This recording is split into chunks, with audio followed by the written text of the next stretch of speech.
Good morning, viewers, and welcome to the now streaming show beaming from the Advent Cable Network Nigeria Television, where we challenge perspective to bring you stories anchored on integrity, guided by truth, and viewed through the lens of faith.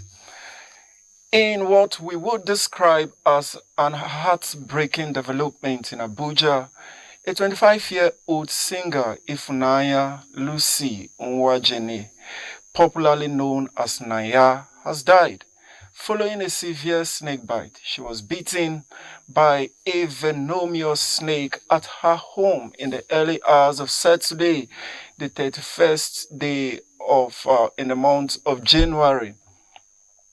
Some of our friends have reached out to say that she made desperate efforts to save her own life, seeking help at multiple healthcare facilities. But a leading hospital where she was pronounced dead says the cause was from complication from the venom and not the lack of anti-venom treatment, as some reports have suggested. Meanwhile, also within the week, fear and uncertainty grip Akwara local government area of Niger State after suspected terrorists overran the community in a violent overnight attack. The attackers reportedly set the police headquarters ablaze, destroyed part of a church, and abducted several residents, leaving many families displaced and traumatized. Eyewitnesses say the gunmen operated freely for hours, forcing residents to flee for safety. We would be seeking insight on these issues this morning alongside some developing and trending story. Also, we would be looking at the other issue that happened in no other place but in Lagos, the commercial capital of Nigeria, where there were demolition and displacement of residents. These are issues on the front burner for us to discuss together with you, our viewers, we believe would be staying tuned to follow us through the conversation, through the discussion. I am Gordon Ujiri, your uncle. But like always, I am not alone. I'm not doing this alone this morning. And to co-anchor the show this morning with me is... I'm Rebecca Julius, and good morning, viewer, and welcome to the show. All right. Good morning, Rebecca. Hope you had a great weekend. Indeed, it was quite engaging. We thank God it's Monday. We are back to the office. All right, viewers, joining us later in the studio would be Comrade Virgins Onyeze, who is the Senior Legislative Assistant to the Speaker of the House of Representatives. And also we would be having also in the studio MC Alhaji Hamza, the musician, aka the radio bulldozer. And also who would be joining us in the studio to do justice to some of the issues. Joining us virtually from Lagos is Comrade Francis Nwapa, who is the National Secretary of Youth Rights Campaign. Good morning, Comrade. Good morning and welcome to Now Streaming. Good morning. Thank you so much, Ego. All right. Thank you for having me. You're welcome. Viewers, that was the voice of the comrade all the way from Lagos, Comrade Francis Uwapa. Viewers, remember you can be part of this show by calling in the number showing on your screen and also by sending in your comments via our various social media platform. But first, we would be taking a look at some select newspaper headline that came in this morning. And I would be leaving Rebecca to start this segment of the show. All right. This morning, we are starting with the Punch newspaper this morning. And the top story here says, Travels, Presidency spends 34 billion on Forex in 2 years. Foreign trips, aircraft maintenance costs fall as FX purchases plunges 83% in 2025. And above the nameplate of the newspaper, we have coup. I was marked for arrest and assassination. Defense minister, says defense minister. And that story we find on page 16. And right beside it, we have DHQ. Faces hit as military personnel bypass airport checks. And that story we find on page 2. Health workers strike grounds hospitals. Page 5. We can find that story on page 5. And then right beside the nameplate of the newspaper, we have Ogun. Ondo in fresh battle over oil-rich boundary island. We'll find that story on page 9 of the Punch newspaper. And below the major headline, we have Osun Assembly, APC chairman clash over LG funds. Mokoko demolition, Lagos Assembly to meet community leaders Tuesday. We can find that story on page 5 of the Punch newspaper. And right ahead, we have Ondo records 3.2 trillion revenue amidst oil production surge. And that story we can find on page 38. And right ahead, we go to the next newspaper headline, which is... Do you have that? All right, we would be doing the Vanguard now, and the Vanguard is leading with the story right in the front page. On page 20, it says businesses buckle under debt as default push bad loans to 21.2 trillion. High interest rate, FX shock, end of COVID forbearance, trigger spike in corporate loan failure. The Vanguard is leading with a whole lot of businesses this day. And then we have on page 20, on page 5, 2027 polls, fears of postponement looms over delayed electoral law. And on the head of the Vanguard newspaper, there we have Gale of Defection, why Nigeria democracy is not working. And this is coming from Ibrahim Gambari. And on page 10, we have Ondo Ogun governors clash over oil well on Egba Island. And also on page 9, we have again bandits storm NANYAH community, race police station, church adopts villagers. And we have a kicker there that says 80 Kajuru worshippers escaped as bandits hold 86 in captivity. Do we see this as good news, Rebecca? Because the Kajuru incident had from inception 167, and now we are having the report from Vanguard here that 80 of those worshippers have escaped. So I come to wonder where these bandits sleeping before 80 persons escape. So should this be considered as something to cheer us? Well, I don't think it's time to celebrate yet because we still have some people in their custody. So I don't think it's good news enough for us to celebrate until we have everybody released from their custody. I think that will be the time to celebrate. All right, thank you so much. And we'll move back to the paper here.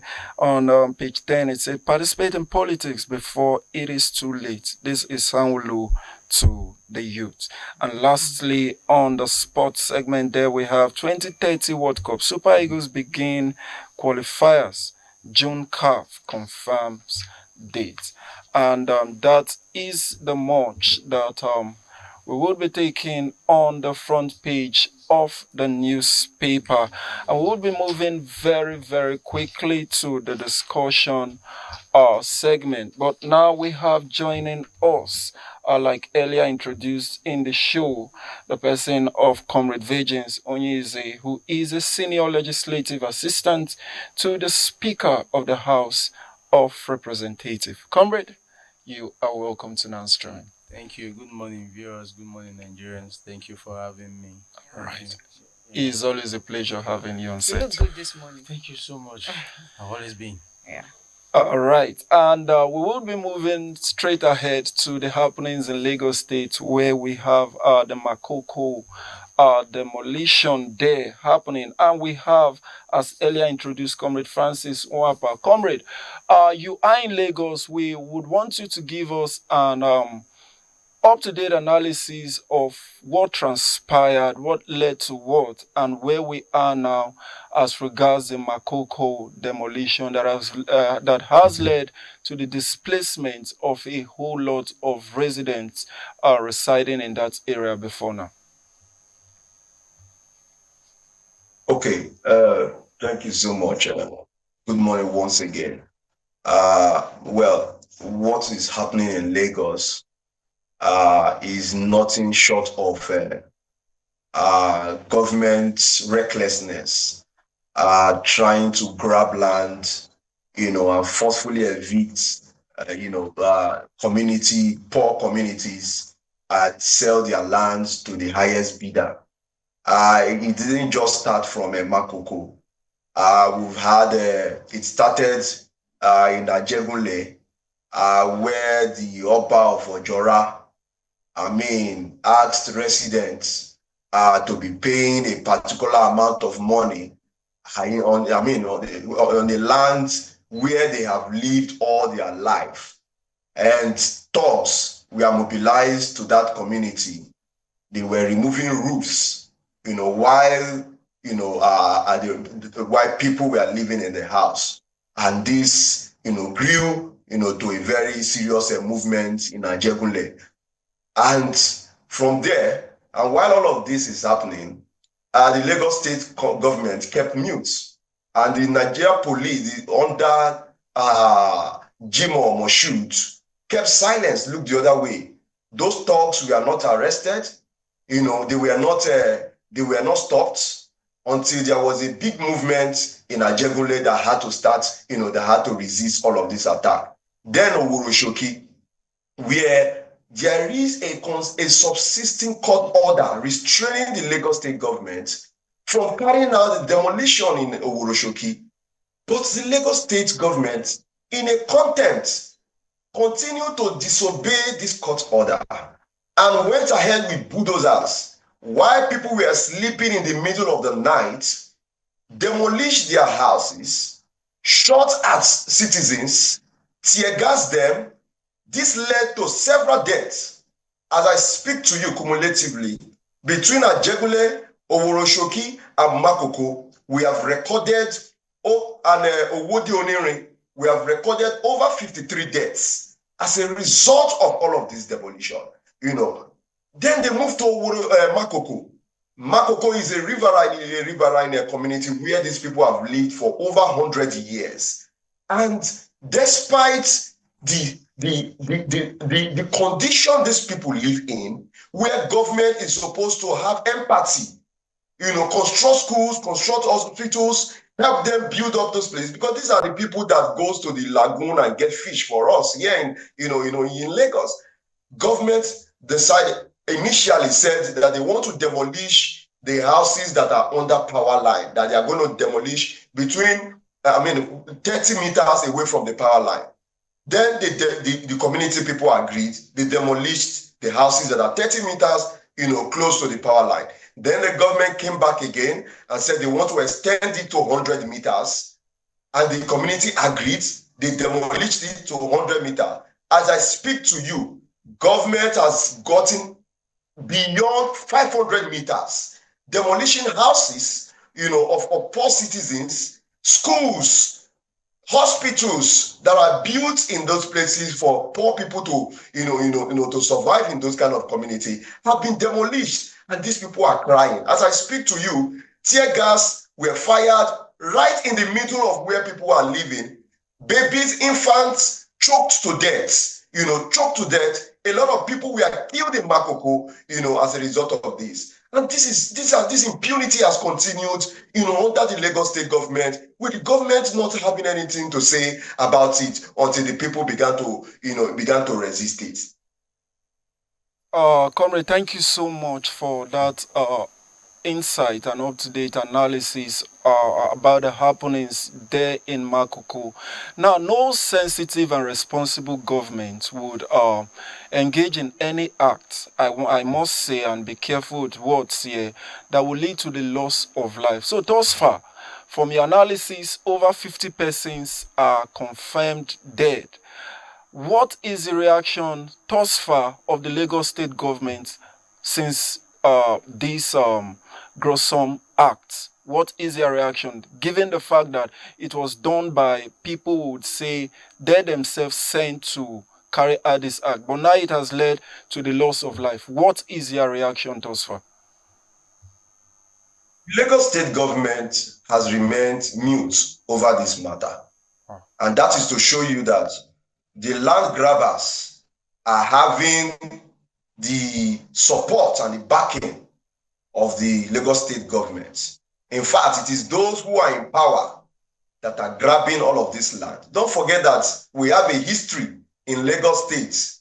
In 1989, Raji Rasaki, forcefully evicted the people of Morocco with the claim that they want to stop water from stop that place from being submerged by water. But today, those lands were sold to the rich, and you have Lekki sitting on those lands now. And that is what the Lagos state government is trying to do.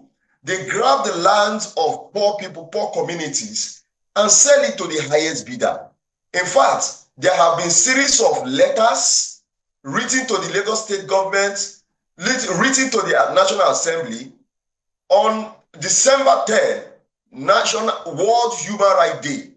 We had a protest down to the National Assembly where we submitted a petition requesting that the State Assembly should investigate and stop all of this demolition that is going on in Lagos State. But as I speak to you, is as though the moment we carry out a protest, the next day there will be bulldozers to demolish houses, of the poor people within this community.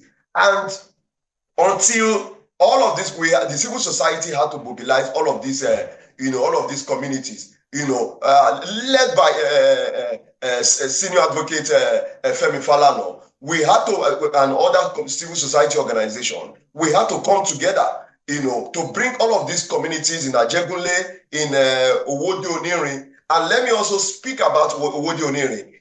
What happened in Owode Oniri was, it's an embarrassment to this government that somebody went to mobilize, a land grabber went to mobilize policemen from Nasarawa State and brought them to Owode Oniri and killed nothing less than 7 traders who are occupying that particular land. And the government did nothing about it until when pressure, in fact, it was when pressure was being mounted on government that the Inspector General of the police had to arrest this land grabber and the 3 policemen that came all the way from Nasarawa State. And after a few weeks, they were released again until we began to mount pressure, and the Commissioner of Police has claimed that they have been rearrested and they will be arraigned to face the court. So you see what is happening in Lagos State, where government keep quiet, government is part of the process, of grabbing people's lands and rendering, the poor people homeless. As I speak to you in Makoko, all the people whose houses have been demolished, they now sleep on their boats. They sleep on their boats open. If it's raining, they are sleeping on the water, on the boats. They have no houses. A young man who started an NGO where he provides school for young people in that community. His school has been demolished. Children in that community can no longer go to school, and Lagos state government is doing all of this, and with so much insensitivity, in the heart of government. Thank you for feeding us with such useful information. If going by what you said this morning, will I be right to say there hasn't been any form of compensation for the people of Mukoko? And then again, was there any form of resettlement arrangement? Because we know that anytime government wants to embark on such you know, most times what they do is that they provide another resettlement where these people will be transferred to. So will you be right? Will I be right to say there was no arrangement for such or any form of compensation for the residents? Thank you. There was no compensation. There was no resettlement. Nigeria has this history. The Nigerian government has this history of not bothering about the citizens. Let's not forget that there are people in Borno State who lives in IDP camp. Did government resettle those people? Did they provided home for those people? No. They are living as slaves in their own country. Here in Makoko, in Ajegunle, in Owode Onirin, in Omoroshoki, government had not resettled anyone. In fact, at the time, they said they were going to share 600,000 naira to few individuals. But I speak to you, 600,000 naira cannot rent a mini flat in Lagos. 600,000 naira cannot rent a mini flat in Lagos State, let alone buying a house for someone who owns a property and you demolish the property of that place.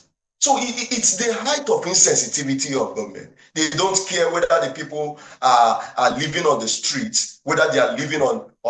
In fact, just a few days ago, 3 days ago, I did a documentary. I went to a dump site called close to a market called Ilepo. I went to that dump site. I saw Nigerians built shanties on a large dump site. They are living on the dump sites. Nigerians, human beings, women breastfeeding their children on a dump site. That is how insensitive Nigerian government has become. In gross violation of Section 16, subsection 2 of the Constitution of the Federal Republic of Nigeria, that is said that government has a responsibility to provide a decent shelter for its citizen. Government has failed in all of this responsibility. Continue to neglect the citizens while citizens remain homeless. And this has to stop. So much, Comrade Francis Wapa, for shedding light on all of these issues and allowing our viewers and the audience out there to understand the state of things in Lagos State, especially as regards the Makoko demolition. We must say a very big thank you. But we know you are pressed for time and we must let you go now. But before we do that, we just want to ask, what then is the way forward? Given the fact that you have put in your voice, I just read a report from a newspaper where you have said so much and a whole lot of what is happening. So we are asking now, what is the way forward as regards to all of this issue?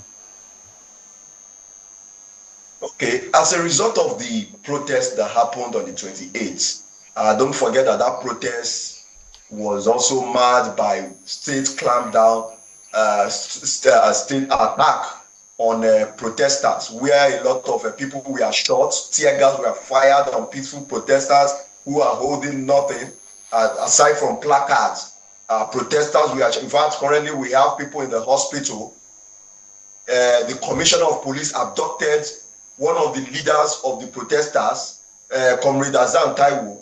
He was beaten, tortured right in the assembly, in the National Assembly complex. He was tortured, he was handcuffed to the back, he was choked, his clothes were torn, he will use the cloth to cover to tie his hand. Comrade, the Commissioner of Police noticed that. Comrade, I want to believe you mean the State Assembly complex. Yes, in the National Assembly complex, because what they you mean in Abuja or in Lagos? A dialogue with the National Assembly, no. The men of the National Assembly. But the honorables that came out didn't allow protesters to go into the open space where such dialogue could take place. And so what happened was that the next thing, the Commissioner of Police gave a signal to them to go back, to go inside. Then they pounced on the Comrade Azan Taiwo Soweto, pounced on him, and then his men began to fire tear gas. We have several women, children who are, in fact, a child, a baby separated from the mother, and the mother was looking for the child. Tear gas, a lot of people fainted. We are choked for people coming out peacefully to say that we don't want demolition of our properties again. And the Commissioner of Police in Lagos State, Monsieur Jimo, he has been known for the notorious, his notorious support for land grabbers in Lagos State. And as it stands, we have made it clear that we are not going to be intimidated. Despite all the arrests, despite the shooting, we are not going to relent. We are going to continue to push. And as a result of this, the Lagos State House of Assembly has invited, just like you read in your headline, has invited the people of Makoko for a discussion tomorrow, which is Tuesday, the 3rd of February. And we are going to be there. And we'll make sure that the rights of residents are protected in Makoko. All right. All of these viewers is coming from Comrade Francis Nwapa, who is the National Secretary of the Youth Rights Campaign. Thank you so much. We must, at this point, allow you go so we continue with other issues that are in the front burner. But for the purpose of clarity, I want to believe when you say the National Assembly, you actually mean the State Assembly in Lagos State, because we don't have reports of such protests within the National Assembly in Abuja yet. If there is, we still don't have reports. So I want to believe that you were referring to the State Assembly in Lagos State. Comrade Francis Nwapa, is a youth activist and the National Secretary of Youth Rights Campaign. Thank you so much for making our time to be on the show this morning. Much for having me. All right, our viewers, there you have it. We will be taking a breather now, and when we come back, we will dig very deep into the issues that transpired within the weekend, especially as regards the death of a singer, a classical soloist, and a whole lot to describe this particular lady. For us here is a deep loss, we must say, and we would be unraveling all that transpired. So we want to urge you to stay tuned to this television station while when we come back, we will dig deep. So please, we will take that break now and then go ahead from there.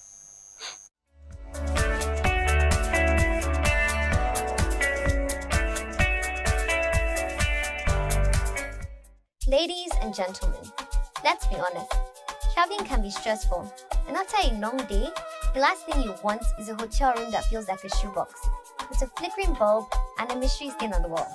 That's why you need to check into Honeybee Luxury Homes, where the beds are so comfy, even your problems take a nap. Spacious rooms? Check. Tasty meals? Check. Wi-Fi that doesn't disappear when you sneeze? Big check. And yes, we won't smile at you when you walk in. Imagine that. So why gamble with your comfort?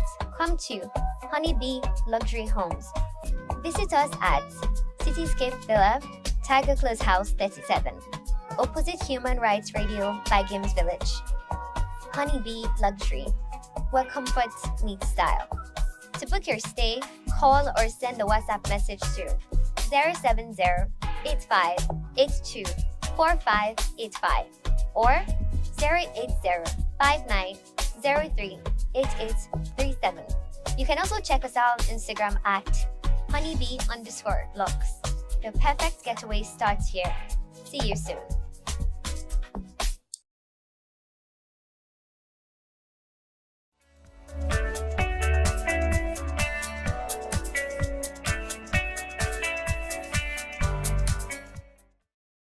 Welcome back, viewers. If you are just joining us, this is a ACNNTV now streaming morning live show, and we have been discussing so many issues. I must say, we just finished discussing that of the Makoko demolition, and now we are diving straight into an issue that touches everyone, especially friends and families, loved ones, and every concerned and well-meaning Nigeria in the capital city of Abuja.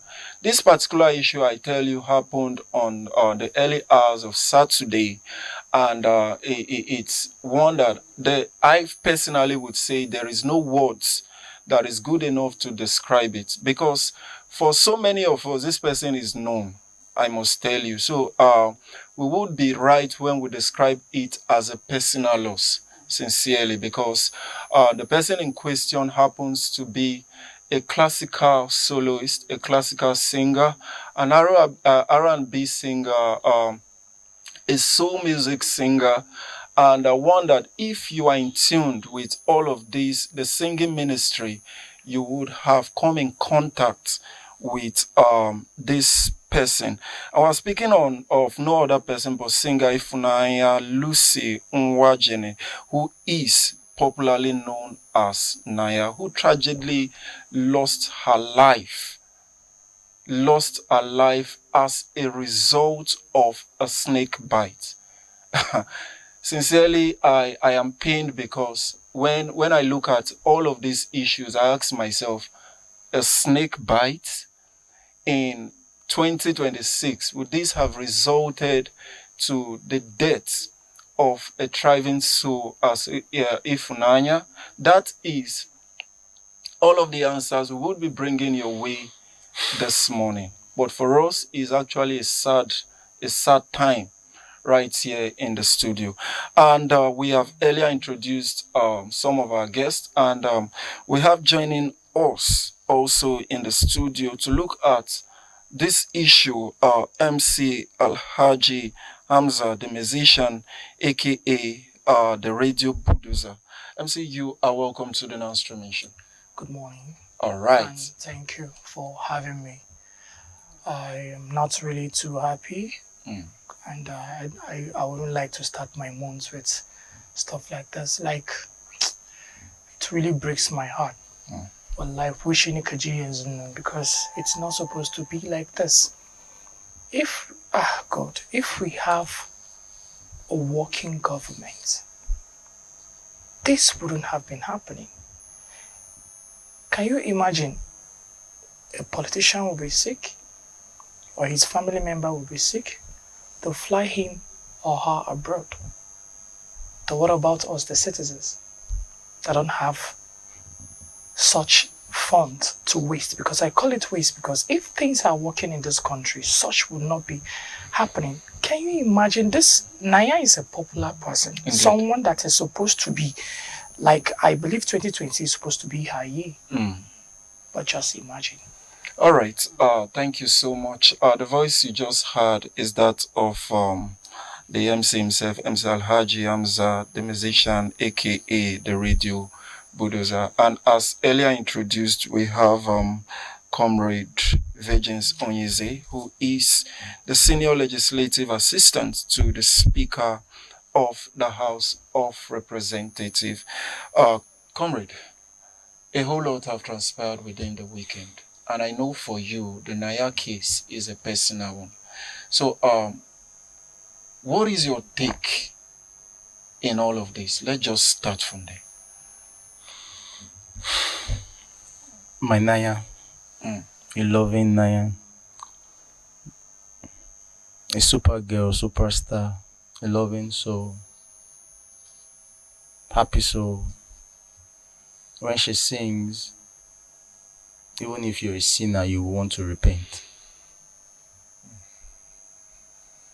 I can't even believe I want to use the word past tense for NANYAH.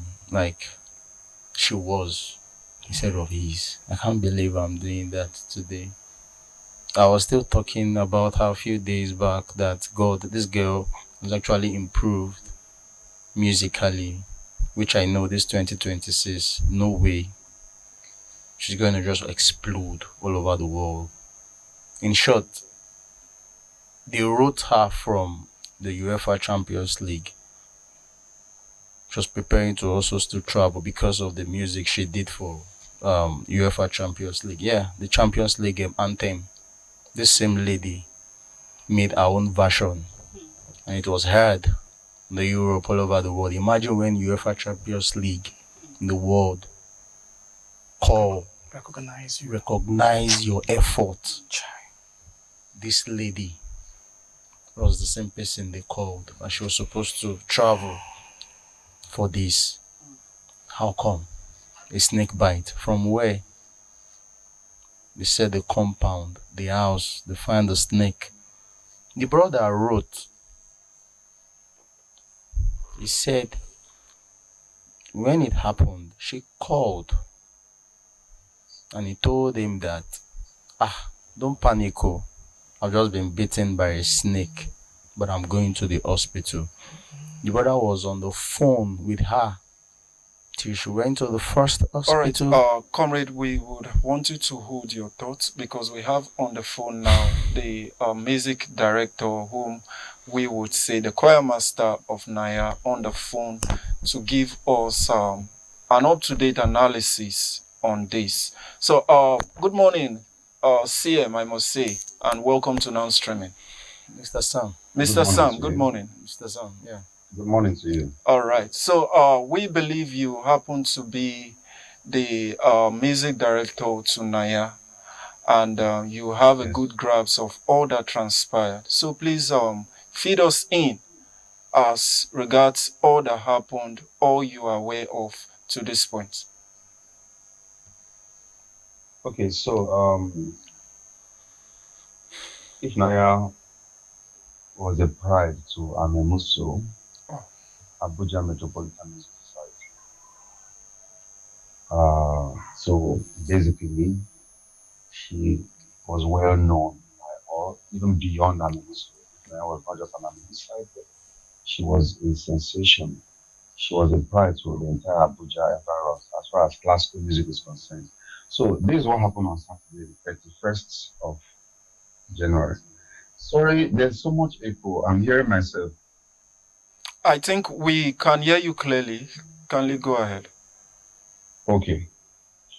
So it's exactly 10:13 a.m. Stephanie Aboka, a member of Amis, posted on our page, who is around Jabi or FMC. Please, it's urgent. The message popped up my phone and I really saw that message. I called her. Steph, what's up? Why are you asking for who is close to FMC? She said snake had bitten with NANYAH and that she'd been taken to FMC. So I asked her how the situation was. She said she hadn't seen her, that NANYAH only posted on their fire page, that she had been bitten by snake. So I asked if anyone was going to the hospital with her. She said she mentioned 2 names and I called them. They told me they were still on their way. They hadn't gotten to the hospital. So apparently NANYAH took herself to the hospital. So I immediately called Mr. Vincent. Mr. Vincent is one of our users. In fact, he's very fast with response to emergency situation. So I contacted Vincent and said, this is what I heard. Please, can you start going to FMC right now? I'm on my way to let's meet there. So I headed to FMC. On my way, I picked Pascal, NANYAH's closest friend. So we got to FMC. Vincent had arrived there before me, and we also met NANYAH's uncle there, Mr. Joseph. So NANYAH was being attended to by the doctors and at FMC at the emergency ward. They were just running around. I saw her on drip. I saw that the oxygen was ready through her nose. I saw that they were injecting an anti-venom. I can't remember the name of the one they injected on. Okay. I also saw that they injected a particular fluid into her drip. I've forgotten what they called that too. So they now told us that the anti-venom they injected her, they would need to do more of that. They would need to inject more of that. But unfortunately, that was the last dose they had in the pharmacy. And requested that we buy more of that. And there was a particular one they mentioned, Neuro something, I can't remember the name, that we should go look for that particular one. So we made contacts and then we were directed to where we could find one. Skylark Pharmacy, close to National Hospital. Okay. So while I drove, Vincent and I drove to get this medicine, I was some bit of skeptical because Ifunanya had struggled hard and almost was falling off the bed, and at a point now remained quiet in a fixed position. Within me, my instinct told me that this lady wasn't breathing anymore. But because the doctors were around her, doing one or two things, trying BP, checking her BP rather, and doing other things. So I just felt it's possible they were just doing all their best to get well. So as a matter of urgency, Vincent and I drove off to go get this medicine they requested for the injection. So Chiamaka was also there at the hospital. And then I called Chiamaka on our way to see what is the situation because I was really, really curious on this topic. Chiamaka said that, sir, I can't say, oh, I don't really know. We got to the pharmacy, we got the medicine, and then while Vincent was getting the medicine in the pharmacy, I called again. Chiamaka told me that they were trying to resuscitate Ifunanya. Okay. That was when it dawned on us that this is becoming more dangerous than I thought. I told Vincent immediately, please, you got this medicine, let's go back to it. Vincent said no, that they wanted more of this other one. Let's go look for it. I said, no, there's no point. Let's go give them this one to inject her with this. We can now go out to look for the other one. Because they will not give it to her all at the same time. So let's buy time. Let's go and give them this one to start with while we go look for the other one. So on our way back to the hospital, Chiamaka called me to say that they had just confirmed Ifunanya dead. We felt pain. We felt so confused. We got to the hospital. The medicine in my hand, the one we had bought, I threw it away. I just dumped it somewhere because it was of no use. So immediately I saw Ifunanya's lifeless body on the hospital bed by the emergency ward. So that was it. In no time, I passed the message on our WhatsApp page, and the hospital was filled up with our members. Everyone were crying, shouting, praying for more than 30 minutes. Ifunanya was just there, no response. And then Mr. Joseph and Vincent were in constant communication with her dad, who felt so devastated, and they requested that we looked for an ambulance and transport the body home. So we stayed there at the emergency ward for a while until they put her on a stretcher and rolled her body to the mortuary area where they needed to embalm her and prepare her for transportation. We all gathered around there. In no time, musicians across Abuja, friends, everybody, including my president and the Muslim president, the person of Dr. Dayo Benjamin Langi, the mandate secretary, Women Affairs, FCT. She was there all through. She came around. She was there all through. And then until the ambulance arrived at about 4 p.m., we all headed to her church, Lube Guardian Angel Catholic Chapel, where the assistant parish priest, Father Stephen Jordan, said a short prayer and then blessed her body. And then the ambulance left the church. In silence, we could not even cry anymore. We were just confused. Everyone was just silent and looking the ambulance disappear. That was when it dawned on us that this was reality. And we didn't stop there. From the accounts we gathered with what transpired in the compound and everything, the neighbors, and everything. So this snake bite had happened around between the hours of 8 a.m. to 9 a.m. Okay. She rushed out to the compound, sought for help from the compound. They rushed, tied her hand, and then motivated her to go to, or rather asked her to go to the hospital. So a neighbor offered to assist. Unfortunately, her car refused to start after several tries. Then she had to run to the gates, the estate gates, which is approximately 500 meters away. So she ran to the gate, took a bike to a hospital called Divine Health Hospital. Yeah, okay. Yeah. They told her that they didn't have anti-venom, Hi. and they referred her to Before she left, yeah. FMC.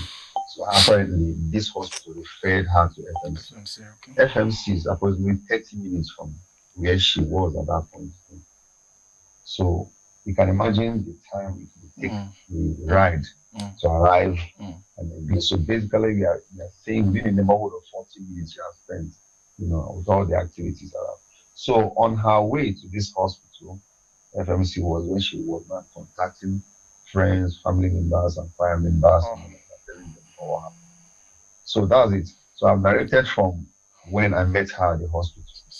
So the further action we took was because from her account, when the snake bit her, she ran out of the house, closed the door. So apparently the snake would still be in her house.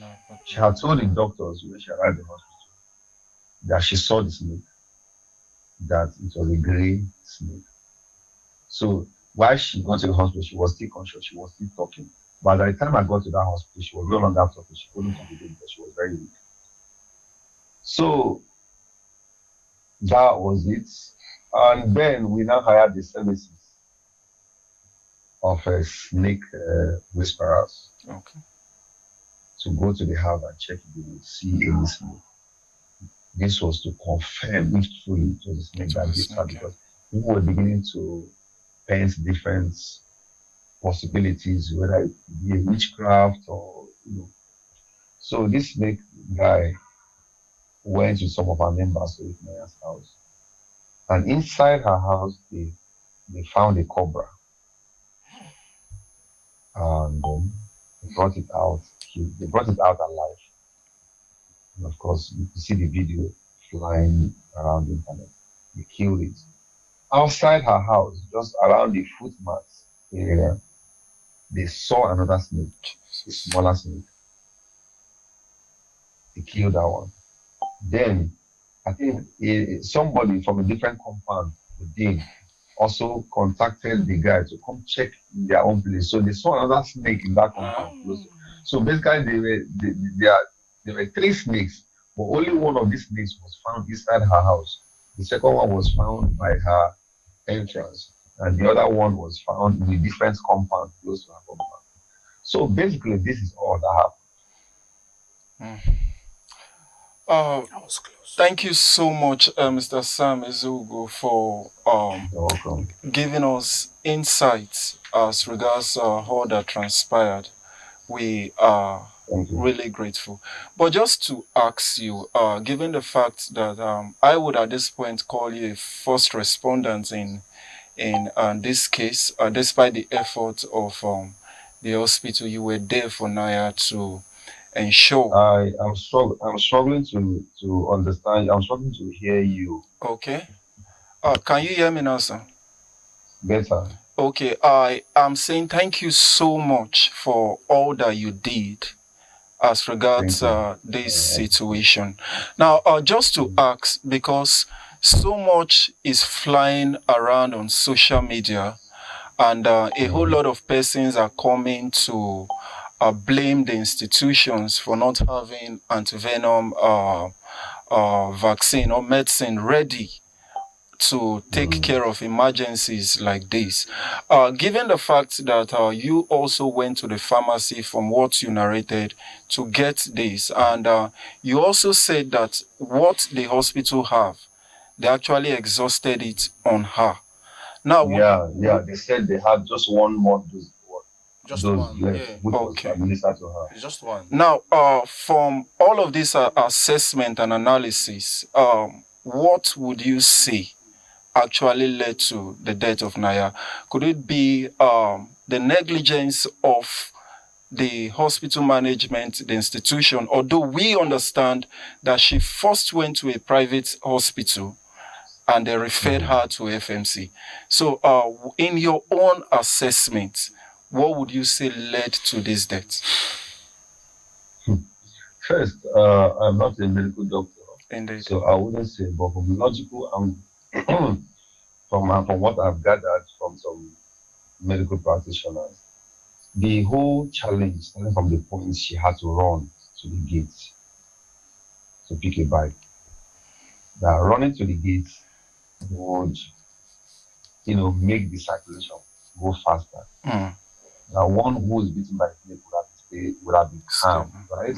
Mm. So, and then I would blame the first hospital for not having antivenom, Okay. because if they had antivenom, they would have been able to rescue her to an Yeah. extent, even though she had run looking for how to save her own life.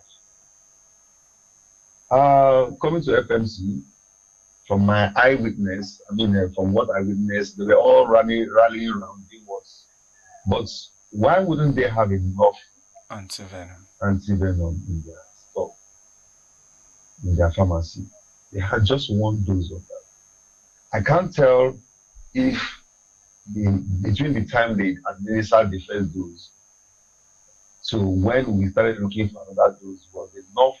That meaning that if they had more of those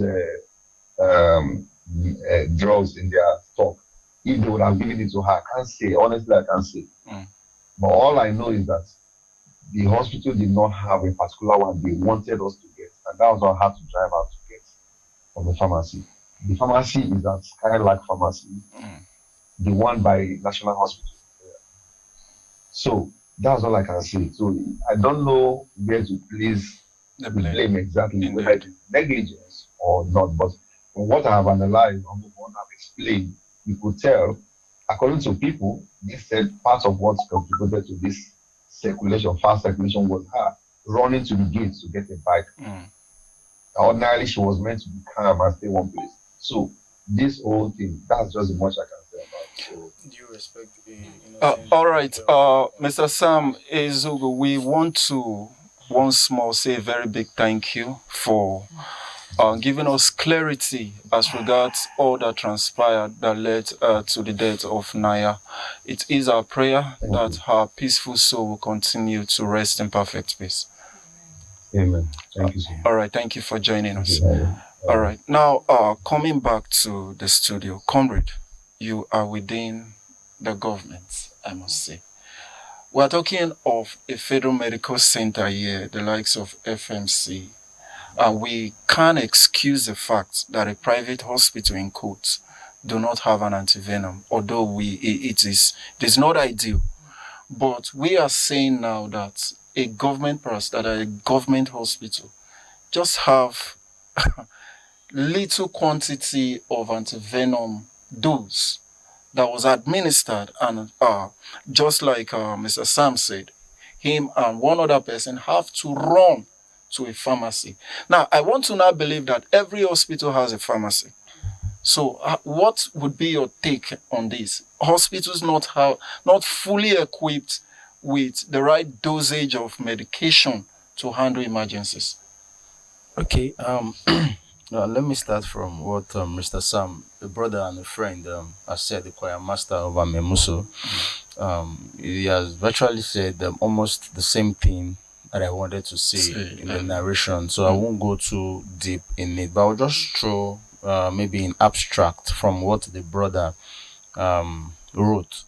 You understand? Then I'll go back to your question. He wrote, NANYAH called him around 8, so probably this would have happened, let's say before that 8, let's say by 7 and the rest. Do you understand? And he was on the phone with her till she gets to the hospital. You understand? And delay in most of those things. I'm trying to deduce some points in most of the happenings of what has transpired. Now, no one has mentioned the delay at the stretch of all this, and the spread at which this will circulate your body. Indeed. Looking at the time frame, she was on the phone with the brother till she got to the hospital, and from the record, it was saying that the questions they were asking before they started the emergency, whatever, took time. We're talking about time here. We need to be conscious about this. Once it's a matter of emergency, you strike in immediately. There are some questions or there are some card opening, all those hospital, whatever thing that they ask and those delay. Yes, even of recent, the National Assembly passed a law that for gunshots, you treat immediately.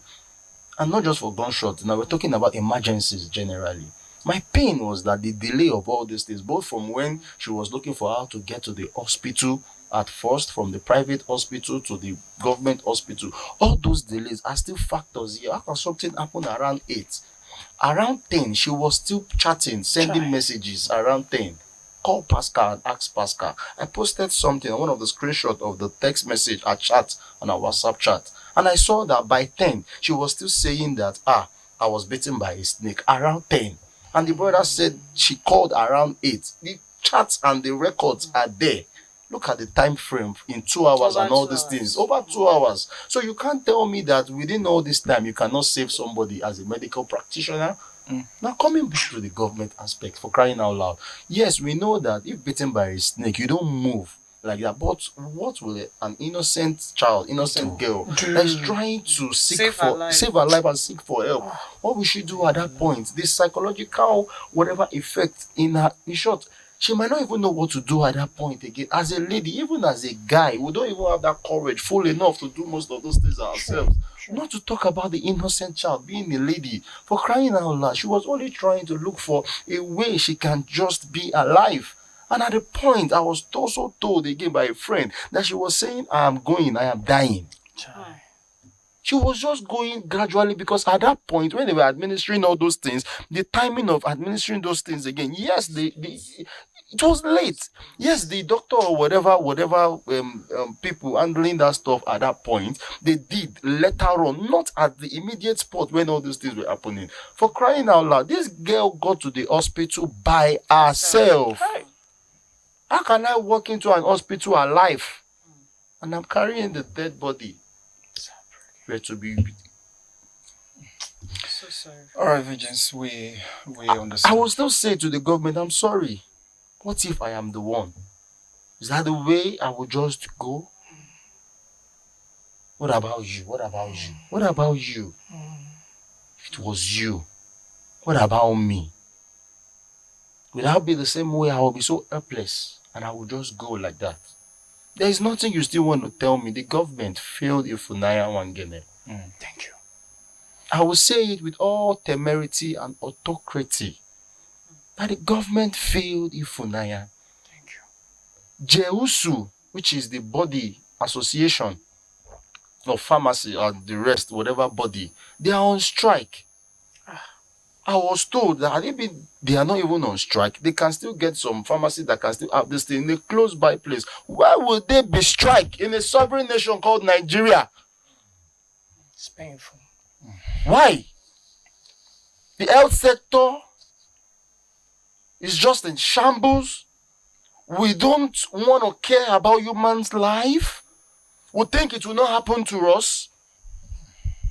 We feel that we are just isolated, covered by the position we occupy. Today, we feel nothing will happen to us.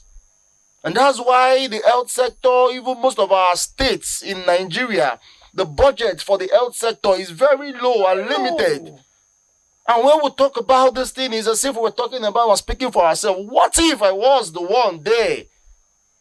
What if their child? It's even their own children, their child? Let's even say, what if it's somebody very close to you, a priest, or somebody? It can happen to anybody. What if it's one of these leaders thinking that you will go to the US? Before you get to the US, you are gone already. Why can't we put our house in order and our health sector functioning well to the highest maximal point at every hospital in the world? Will be. Thank you, sir.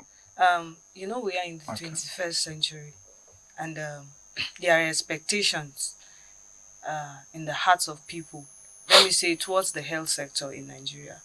It's quite unfortunate that Ifunanya lost her life because of some sort of negligence. So in few words, how will you describe the health sector in Nigeria? It's in shambles. This 21st century. It's in shambles, for crying out loud. Can't you see it? Is it not obvious? Even from the account of Mr. Sam, the Squire Master, he said it just to one. It's almost the same thing I want to say. You have only just one anti-venom, anti-snake venom. What if there were other cases of emergencies that were rushed at that time? Thank you. At that point, what would have happened? At the same in this current dispensation, this modern age, even Australia that they live around with snakes, have not recorded this before. This is happening and coming to limelight because Ifunanya is a popular musician. As a classical music, we can imagine how many cases we have had like this that have not been recorded, that have not been recorded like this. But this is happening because it's Ifunanya. Yes, it's just one among many. Yes, cases. because she's oh God. All right, Virgins, thank you so much. We hear you loud and clear, and I believe our viewers are also following through with the conversation and discussion right here on ACNNTV. Viewers, we want to urge you to call in, send in your comments, and share your thoughts, your views as regards the issues. The phone line is currently open, and we'll do well to take your comments, your call, as regards all that have transpired. It's a painful one, I tell you, for all of us here in the studio, and also I believe to you out there. All right, MC Alhaji Hamza, I want to now come to you. So much have been said already. There's this pain in my heart, and I want to ask you the question this way. Is there anything we're getting right in Nigeria at this point? Thank you very much. I will start by saying a man whose house is on fire does not sleep. Nigeria is gradually burning. Let's face the fact. Nigeria is gradually burning. Like, we are all worried and pained because it's Ifunanya, and we all know how promising that girl is and her future is. Like I said earlier, 2020 is supposed to be her year. When you say, is there anything we are getting right in Nigeria? I'm just looking at it like, what are we even getting right? There's nothing working in Nigeria. There's absolutely nothing. The governments claim they are working, but the proof is there.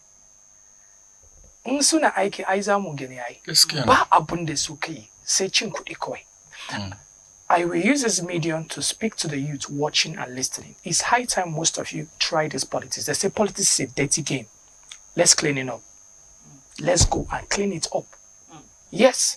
Because if this old... I'm not happy. Indeed. I'm not happy. Like, I'm extremely pained. Because this girl in question is a promising young artist. Look at what my comrade said. That she's even expected to fly abroad for one or two things. That's to do with her career. And just yesterday, just recently, she's gone. In Nigeria, other people say, now juju, now witchcraft. These things are not witchcraft. These things are not juju. Nigeria is not working. The politicians are not doing the things they're supposed to do. It's as simple as that. If you know you can, if a position is being given to you, or if you're elected in an office to do one or two things, you know you can do it, you're not capable of doing it, please let go. Leave it for people that can do it. It's as simple as that. You must not be there. It's not your father's house. It's not your father's business. Nigeria is not for... See, Nigeria belongs to all of us. Nigeria belongs to all of us. So back to what you're saying. We are not getting anything right.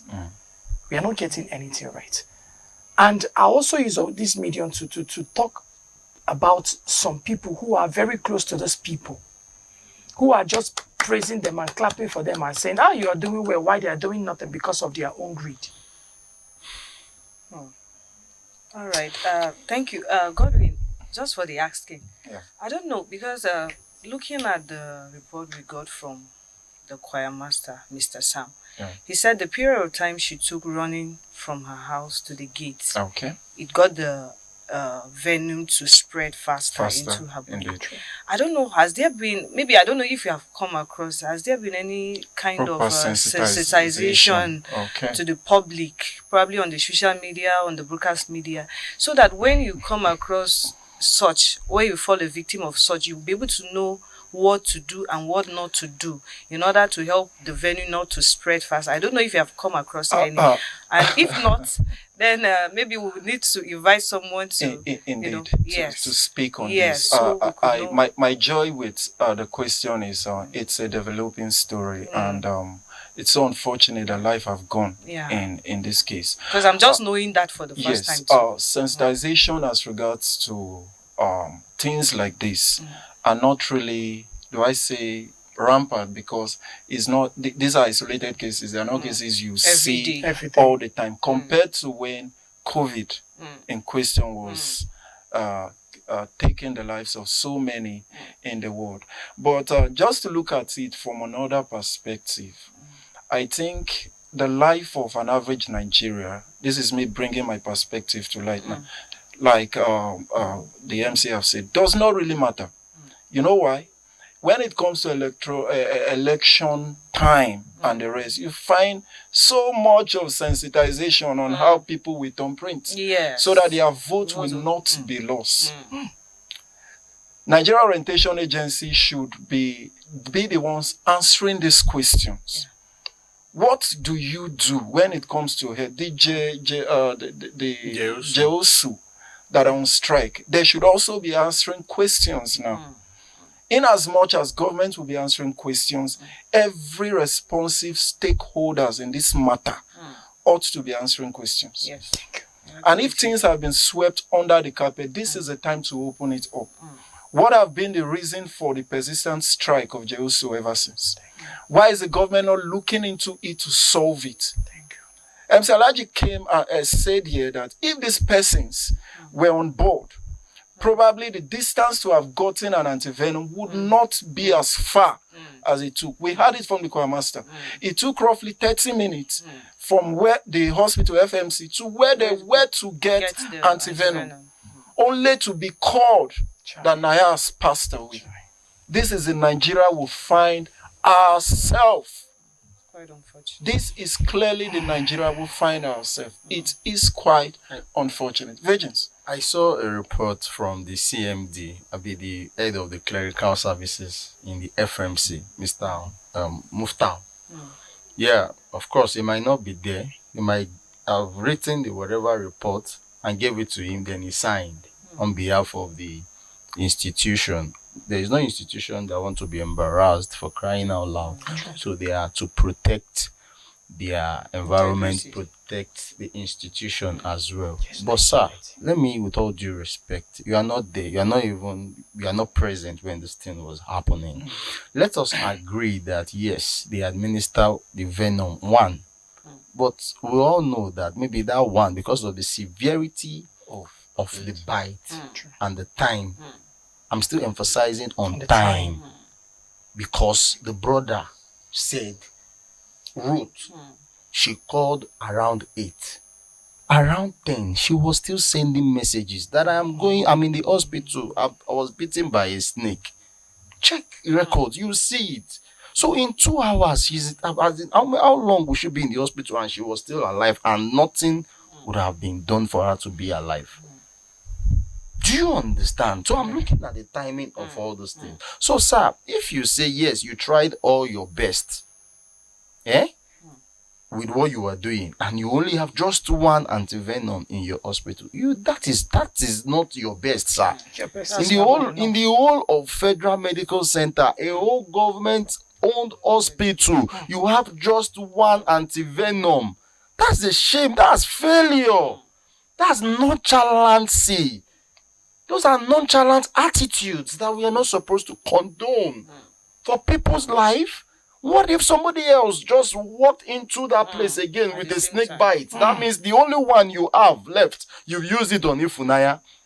So we now, as the siblings, friends of the victim or the patient, as it was then, we're not the one looking for anti-venom in the streets of Abuja. And just to add up to what you said, the possibility for this is actually high, Because from the report Mr. Sam gave, There three are more other snakes. snakes were caught in the same compound. Of course. Imagine we now have multiple victims suffering. There. So what will happen in that hospital? So that is what I'm saying. So there is no how you want to paint this. It is still failure on the side of the government, and which through the hospital, the leadership or the nurse or whatever that was handling that matter at that point. And for them not to have that venom is a failure, capital failure on the government.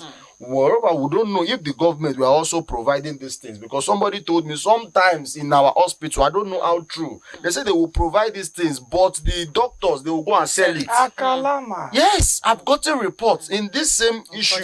We've heard so many things, and they've given us proof that sometimes when the government provide these things, that they will go and sell it because they have private hospitals themselves as a doctor working in a government hospital. So where do we go from here? How can we sanitize the system so that we will not continue losing lives? What do we do? Even as citizens, do you see something and say something? Where do we go from here? It might be you tomorrow. It can be me also. How are we going to settle these old things? How are we going to let the people know, educate them about even the first aid we need to do, or what to do as of the time of the snake bite? So many things have been said on the media. God, it's heartbreaking that Ifunanya just had to go like that. All right. Thank you so much. I think we have a comment filling in now, and we'll take a few of them. This is coming from Hosanna. She said, rest in peace, Ifunanya. The system in our country, Nigeria, has failed you.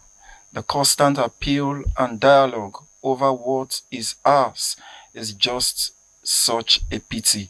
The responsibility of the government is to protect lives and properties. I think the power tussle in the office make them think it's a frontline war engagement alone. Nigerians' poor system have dealt severely with people, but until it happens close, we think it's just politics. People are getting hot, budget are allocated every year, and nothing is changing. This is coming from Hosanna. Hosanna, thank you so much for sending in that comment. Comrade, I would want to come to you, but let me hold that thought. Why MC Alhaji Hamza, I take him on this.